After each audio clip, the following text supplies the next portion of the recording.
दोस्तों नमस्कार।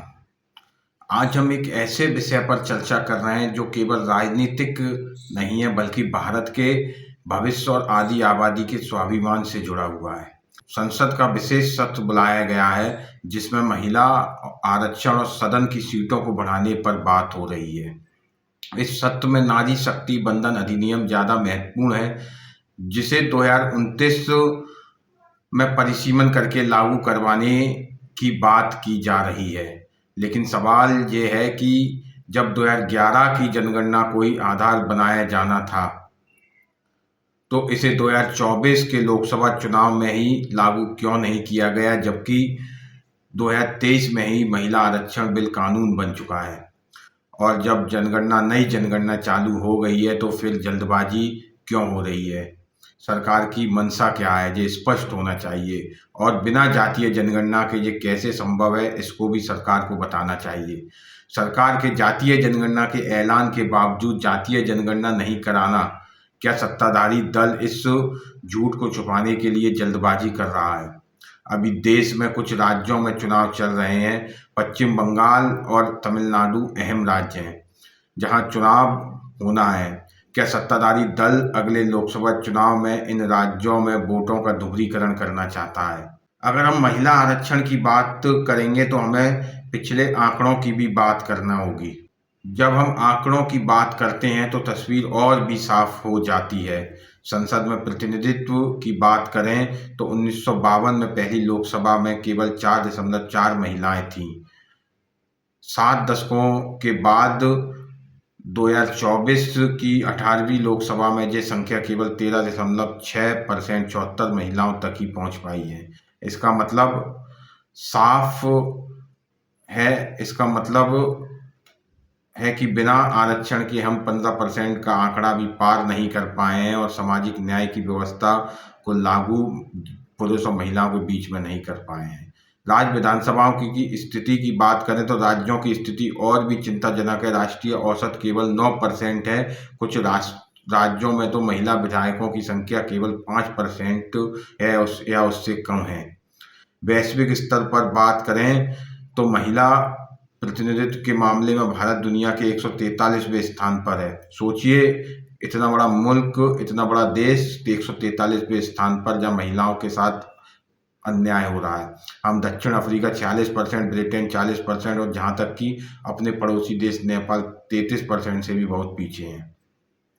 स्थानीय निकायों की बात करें तो पंचायत और नगर पालिकाओं में जहाँ आरक्षण लागू है, आज लगभग 14.5% 46% निर्वाचित महिला प्रतिनिधि हैं।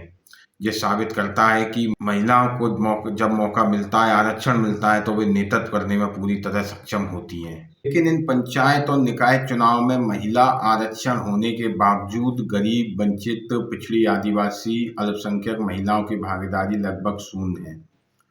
इसलिए 33% आरक्षण केवल एक संख्या नहीं बल्कि उन करोड़ों दलित, पिछड़ी, आदिवासी और अल्पसंख्यक महिलाओं के लिए संसद के द्वार खोलने की चाबी है जो आज भी इन आंकड़ों से बाहर हैं। हमारा मुख्य मुद्दा दलित, पिछड़ी, आदिवासी और अल्पसंख्यक महिलाओं के लिए कोटे के भीतर कोटे की मांग है, जिससे समावेशी भारत का सपना पूरा हो सके और बराबरी का हक सुनिश्चित हो सके। और ये तभी पूरा होगा जब कोटे के भीतर कोटा होगा, महिला आरक्षण होगा, कोटे के भीतर कोटा, जातीय आरक्षण होगा। हमें महिला आरक्षण विधेयक के इतिहास पर भी चर्चा करना चाहिए।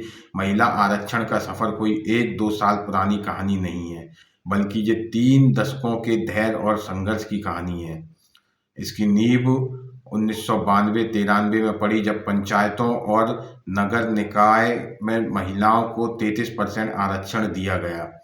संसद की बात करें तो 1996 में पहली बार एच.डी. देवगौड़ा की सरकार में, जब एच.डी. देवगौड़ा प्रधानमंत्री थे, उनकी सरकार में इसे पेश किया गया। इसके बाद अटल बिहारी वाजपेयी जब प्रधानमंत्री थे तब पेश किया गया। उसके बाद जब मनमोहन सिंह प्रधानमंत्री थे, उनके कार्यकाल के दौरान इसे पेश किया गया, लेकिन ये सफल नहीं हो सका, लेकिन ये बिल पारित नहीं हो सका। अंततः सितंबर 2023 में नारी शक्ति बंधन अधिनियम के रूप में इसे सफलता मिली और आज 2026 में हम इसके क्रियान्वयन के दरवाजे पर खड़े हैं। लेकिन आज भी ये अधूरा बिल बनाया गया, अधूरा कानून बनाया गया। इसमें देश के तमाम गरीब वंचितों की हिस्सेदारी नहीं है। बिना कोटे में कोटे के जे अधूरा है। सामाजिक न्याय की आवश्यकता का मूल आधार है कि कोटे में कोटा हो। इतिहास के पन्नों को पलटते हुए हमें ये सवाल खुद से पूछना होगा, क्या ये आरक्षण केवल विशेष वर्ग तक सीमित रहेगा? क्या सरकार इसे सिर्फ विशेष वर्ग के लिए बना रही है? भारत जैसे विविधतापूर्ण देश में असली लोकतंत्र वही है जहाँ समाज के हर तबके का चेहरा दिखाई दे। हमारा पुरजोर मानना है कि इस आरक्षण के भीतर पिछड़ी जाति, मुस्लिम, ईसाई, बौद्ध, अन्य अल्पसंख्यक महिलाओं के लिए विशेष प्रावधान कोटे के भीतर कोटा होना चाहिए और इसे अनिवार्य किया जाना चाहिए। इसके पीछे का कारण स्पष्ट है, असमान संघर्ष। एक सवर्ण और संपन्न परिवार की महिला की तुलना में एक दलित या आदिवासी महिला का संघर्ष कई गुना अधिक है। उन्हें जातिगत भेदभाव और लैंगिक असमानता की दोहरी मार झेलना पड़ती है। सच्चा प्रतिनिधित्व वही है कि जब तक संसद में एक आदिवासी महिला जल जंगल जमीन की बात नहीं करेगी, या एक मुस्लिम, बौद्धिस्ट, ईसाई महिला अपने समुदाय समस्याओं को नहीं उठाएगी, या एक पिछड़े समाज की महिला जो निर्वाचित होगी, जिसे कोटे में कोटा मिलेगा जो अभी है नहीं, वो जातीय जनगणना की आवाज़ उठाएगी, तब तक लोकतंत्र का मंदिर अधूरा रहेगा। हमें समान अवसर चाहिए। बाबा साहब अम्बेडकर ने कहा था कि किसी समाज की प्रगति उस समाज की महिलाओं की प्रगति से नापी जाती है। यदि हम पिछड़ी अल्पसंख्यक महिलाओं को पीछे छोड़ देंगे तो देश समग्र विकास की दौड़ में पिछड़ जाएगा। इस देश की आधी से ज़्यादा आबादी पिछड़े वर्ग की है, और जो आधी आबादी पिछड़े वर्ग की है उसमें आधी आबादी पिछड़ी महिलाओं की। तो ये ज़रूरी है कि पिछड़े वर्ग की महिलाओं को सच्चा प्रतिनिधित्व मिले। हम यही कहना चाहते हैं कि इतिहास गवाह है कि जो समाज अपनी महिलाओं को न्याय में देने में देरी करता है उस समाज का पतन सुनिश्चित होता है। हम इस कानून को स्वीकार तभी करेंगे जब कोटे में कोटे की व्यवस्था होगी, तभी ये और भी ज़्यादा संपूर्ण समावेशी होगा। हमें ऐसा भारत चाहिए जहाँ संसद के गलियारों में हर वर्ग की महिला की, हर वर्ग की बेटी हो और उसके विचारों की धमक सुनाई दे। तभी सही मायने में नारी शक्ति की वंदना होगी।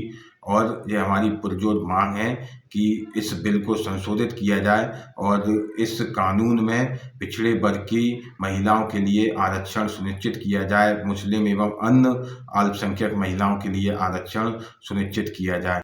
हमारी ये मांग है कि जब आधी आबादी इस देश में महिलाओं की है तो सिर्फ उन्हें 33% आरक्षण क्यों, 50% आरक्षण क्यों नहीं? उनके लिए, महिलाओं के लिए 50% आरक्षण सुनिश्चित किया जाए।